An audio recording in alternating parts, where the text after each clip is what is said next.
পরিমাণ মতো ভিউয়ার্স লবণ দিয়ে নিলাম, আপনারাও পরিমাণ মতো দিয়ে নেবেন।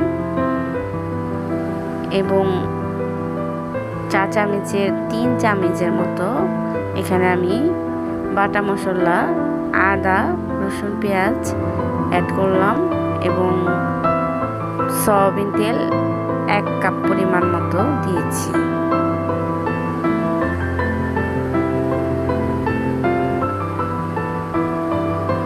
এবং এখন হাত দিয়ে ভালো করে মেখে নিতে হবে ভিউয়ার্স, সুন্দর করে মেখে নিতে হবে। সব কিছু একসাথে ভালোভাবে মেখে নিতে হবে।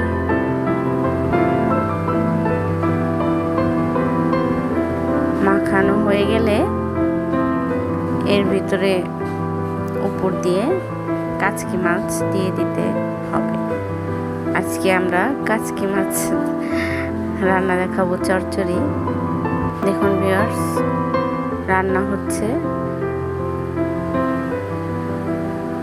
পানিটা শুকিয়ে আসলে আমাদের রান্না তখন কমপ্লিট হয়ে যাবে।